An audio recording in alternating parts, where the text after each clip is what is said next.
What's up, guys? AC Card Shark back again. And Pixel Sandwich. Hey, and this is the Shark and Pixel Show. This is episode 1. We're going to be doing a review of Tropico 3, and it's put out by Calypso, which is, you said it was a European company?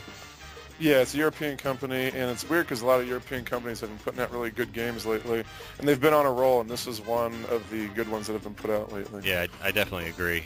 This has been a huge addiction for me as of late. It's when I'm not playing it, I'm thinking about it. Yeah, this has been our new crack, so to speak. Yeah, I found a vein, and it's called Tropico. Tap that vein, bitch. Yeah, exactly.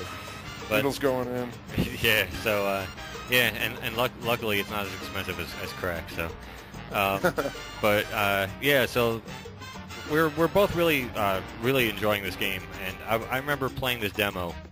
It must have been like, I don't know, in December, I think it was, they released a demo of this game, and I have been addicted to just this game in general since then. I mean, the demo alone was addictive, but yeah, I mean, this game has a lot of positives, I think. Well, you and I have always been really into the city building simulation micromanagement games like SimCity and Roller Coaster Tycoon and stuff like that. Yeah. And this, you know, even though you and I disagree about a lot of games, this is one area where we totally gel and we feel the exact same. Yeah. And this game just gets so much right. Yeah, it really does. I mean, SimCity is one of my favorite games ever on the Super Nintendo, and it was one of the first games that was ported actually from PC that actually worked. And this game, I think, really follows in those footsteps. So if any of you guys are into games like that, you should pretty much just turn off the computer right now and go buy this game before we even waste any more of your time. Yeah, exactly. I mean, if you already know, like, SimCity and those types of games are your cup of tea, it's you don't even have to bother listening to the rest of this review. I mean, it's just a no-brainer. Yeah, exactly. I mean, some of the positives, I mean, like, the detail and graphics, I mean, you could zoom so far in. It's not just like this overhead view. You can actually see like the individual citizens as they're walking around town, and you can see individual leaves of the plants and the trees. And yeah, it goes way in. You can get way down in there. Yeah, it's really crazy. I mean, I didn't think that a non-computer game or non-PC, like a console game, basically would get that much in detail like it does. Usually you have to... they did a really nice job with the detail, and also another positive is the interface.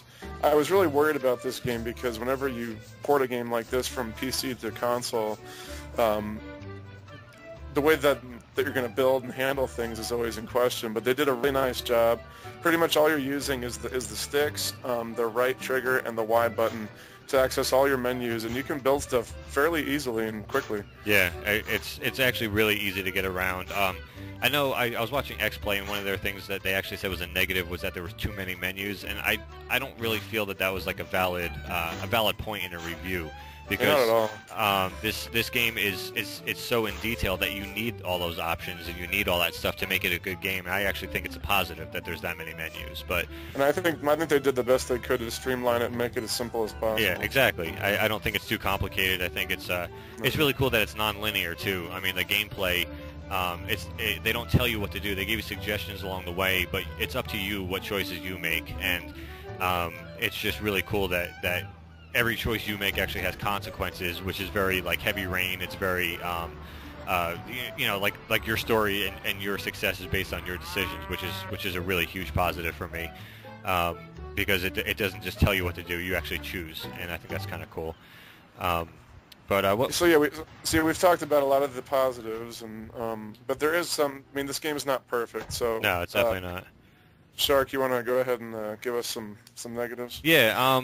I think the tutorial really didn't teach me anything. I went through it like before I even got into this, because it is an in-depth game, and I wanted to make sure I knew what I was doing before I got there. And the tutorial, like, they sort of kind of walked you through maybe 2 steps of it, but there's like 15 steps that you need to know.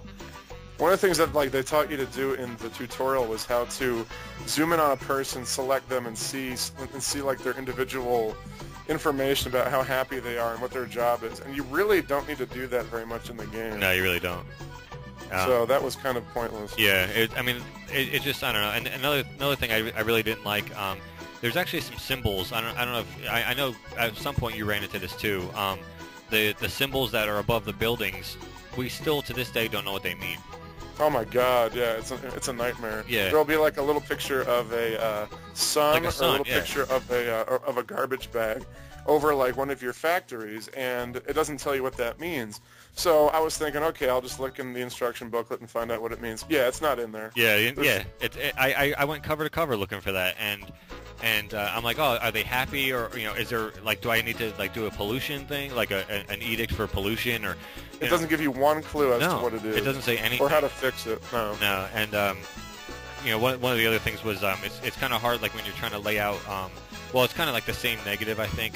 Buildings and roads, like the roads are tough to lay. I mean, that's tough, and you have to connect everything with roads. So I kind of find that to be a little bit tough. I'm hopefully we get another Tropico on the consoles, but if they do, I hope that they kind of fix that a little bit. Some of the structures that you build, you don't know whether you need to connect a road to them or not to make them function. Right. So you can have this building that you think is running for 2 years, and then figure out that you never attached a road to it, so it was never functioning. Yeah. I was wondering what, like, I think I put a gold mine in, and I couldn't figure out why I wasn't getting, like, it said that my export was like so low, like all this money wasn't coming in, and I'm like, I have a gold mine, like that should be money. And what the fuck? Yeah, and then all of a sudden it's like, oh, El Presidente. It's like, one of your factories is not working.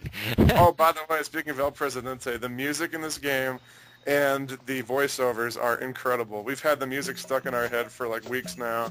I sing it when I'm playing something different. Yeah. I'll be playing like World Series of Poker, and I'm like, Viva la musica. Like, it's really crazy. I mean, the music is infectious, and and the radio broadcasts are like spot on. I mean, it really talks about like everything that you're actually doing. So like even though it's non-linear, it actually does follow you and what you're doing. And the radio broadcast that you're listening to, the DJ will actually talk about like the stuff that you've just done in the game and everything, which is really cool. And as far as the structure goes, the game offers a lot of different options. You can go into God mode, and just kind of like a free mode where you just kind of have an island and you go nuts. You can kind of do whatever you want. Or if you want more of a structured experience, they have these little islands. And I think is there 15? I can't remember. I think there's like 15, yeah. There's like 15, and they each have different scenarios or different missions and goals that you're supposed to achieve within those. And some of them get pretty hard, but one thing that I think we agreed on was that they start off really easy and they ramp up pretty reasonably. It doesn't get too hard too fast, and it kind of takes its time ramping up. Would you agree with that? Yeah, definitely. I find that to be a big positive, is that they definitely they kind of ease you into it. Like the first couple islands you try, like it's like, hey, welcome, have fun, and then all of a sudden it's like, yeah, good luck. It's like they slowly like build you up, and then eventually like you're gonna be going nuts trying to finish these islands and stuff. But the training wheels come off. Yeah, that's it. You're gonna fall and skin your knee a couple times. It's like, you be fucked. Yeah, it's one of those things, like you fall off your bike, you're like, Daddy, pick me up. It's like, no, fuck you. So so basically, just kind of wrapping things up. This game is absolutely huge recommendation for me. It's a price point at $39.99, unless you go to Best Buy and you pay $10 more for it. So don't go. Yeah, I was there today and I saw that they were selling it for $50. So fuck them. Yeah, exactly. You can pick it up for $40. I definitely recommend buying it new, not used, because we need to really support these games and tell them that we want more of these coming out. So absolutely, I definitely recommend going out and buying it new. You won't regret it. This is by far one of our most favorite 360 games at the moment. I think it's going to remain so. And for me, I have to give this game a 9 out of 10, even though it's got its problems. I've been addicted to it, and it's the perfect kind of game for when you're sick of shooting and racing and all that other kind of crap. I agree. I'm right with you on the 9 out of 10.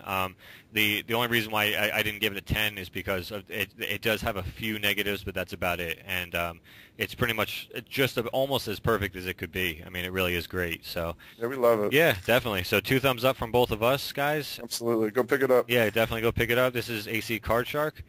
And Pixel Sandwich. And we are signing off. Till next time, guys. Out.